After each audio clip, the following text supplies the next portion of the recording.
folks. Been a long time since I did a checks and balances video. So here we are. Out running errands again. Doing a little checking and a little balancing. Alright. What am I going to talk about? Well, if you ever hear, like, there's techniques that public speakers use to give them time to think, to give themselves time to think. And one of those techniques is to say, what am I saying? What am I going to talk about? What does that mean? It gives the speaker a little extra now space to get their cognitive processes together. Right. Just drove by the 42nd District Courthouse, foreign vessel and dry dock. F the courthouse, straight out the underground. Some folks felt a certain way about the last comments video that I published, in addition to the last Quantum Grammar Shoot podcast I published. And I know that's a thing when one is discussing belief in a god or religion, Santa Claus, and other mythical creatures. And I follow this up with, not too long ago, I still go on the TikToks as Jason-Matthew-Glass, and I still peruse the live feeds that come up randomly on my feed, because I'm still with the volition of joining one of these live streams and having a discussion with folks about religion or grammar. Grammar would be awesome. But that, I don't know if there are too many grammar channels on TikTok. As far as I know, I'm the only one. At least the only correct sentence structure, communication, parse, syntax, grammar channel. Or the only correct one that I know of. So, religion it is. That's what comes up. Because there's so many different really, really humorous titles, clickbait for these live streams, like Jesus was a Muslim, why do you worship a Muslim, or things like that, like God doesn't exist, prove me wrong, Jesus is our savior, prove me wrong, just goofy headlines like that. Well, some time ago I was perusing the live streams and there was a similar discussion, and I don't remember what I said in the comments in the chat field, but whoever was the host of the stream actually recognized me. Like, they knew who I was, they knew what I did.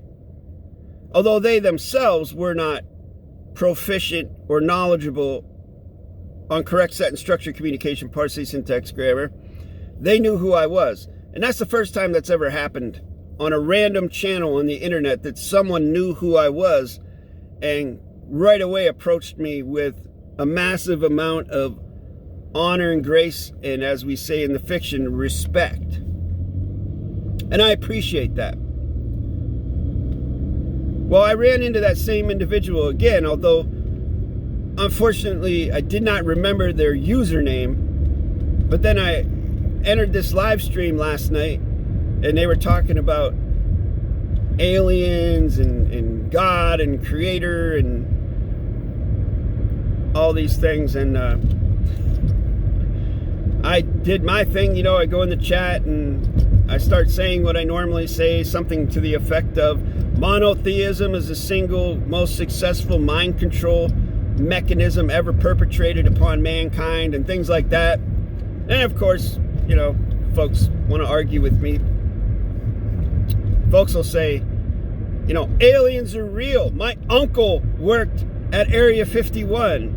And then I'll say, prove it. And then they ignore me. Or they say, the government is hiding God and Jesus, and they don't want you to know the truth.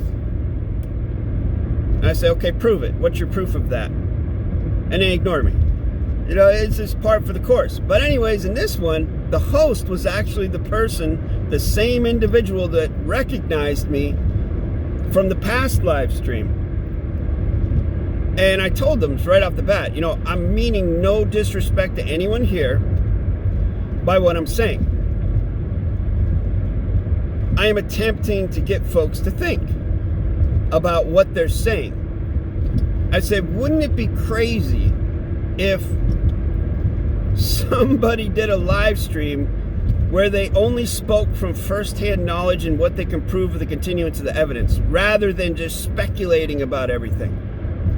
And he was like, you know, that would be really hard to do, you know, that's because it would be, because folks are not used to that, and it's not something that draws views. People want to hear about the fantastic. They want to use their imaginations. As SpongeBob would say, imagination. Oh yeah, I'm driving with no hands. You understand me.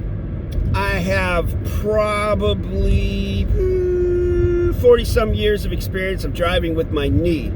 So we're all good, folks. I can drive with my knee, and I can roll a cigarette. When I used to smoke, I don't smoke anymore. I can do all kinds of stuff. Clean my eyeglasses, take my hat off, get a drink, plug my phone in, going down, you know, 85 miles an hour down a highway. Now you may say, well, that's dangerous. Guess what? I haven't been in an accident ever.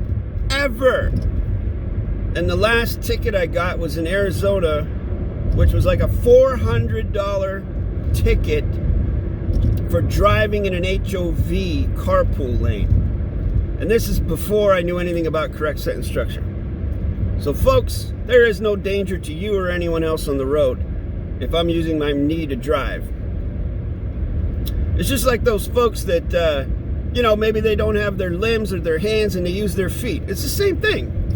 When you learn how to do something, it's cool. Oh, that was another thing that was in that live stream, where they were saying that there are people out there that can do things that no one else can do. And those are usually the aliens. The aliens are the ones with spectacular abilities. Well, bro, I can do things that no one else can do, and I'm pretty freaking sure I'm not an alien.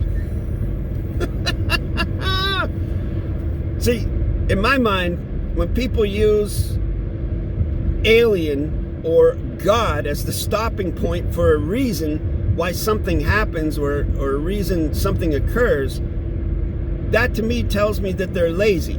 They don't want to think anymore about it. They want to stop thinking about it. Instead of trying to investigate and study and figure out why a thing is the way it is, they just say, oh, it's God's plan. God did it.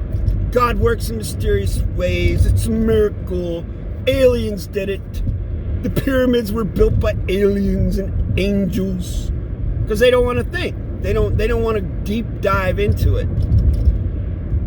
They need to have an answer. I'm not like that. I don't need to have closure on things like that. I can appreciate the beauty of the pyramids without knowing who the F built them. You know, and I like to speculate as much as the next person, of course, on these matters. It's always fun to talk about that stuff over coffee and cigarettes or whatever, and speculate on what happened. But, you know, it is all assumption, presumption, speculation. Cannot prove any of it as a fact. You literally cannot.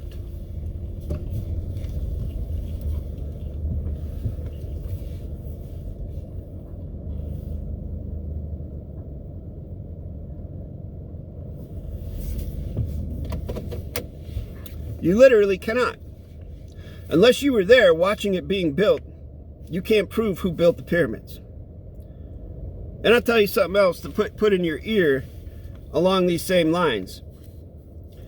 If you look at all the mansions, like the Rothschild mansions, and all these ornate cathedrals and things from the, whatever, 12th century, 13th, 14th, 15th century, 16th, 1800s, 1700s, the star forts, the bastion forts, there's a perfect example right there along with the cathedrals. You look at the architecture of that. You mean to tell me that these poor bastards built these huge structures using a horse and buggy and no power tools and no heavy machinery? And we can't even duplicate that today with power tools, with automobiles, trucks, and heavy machinery?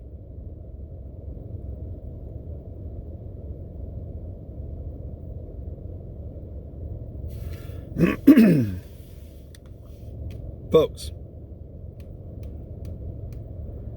if I could ask one thing of you this holiday season, it would be to engage more often than not your formatory apparatus and critical thinking about all the things that you participate with as assumption presumption.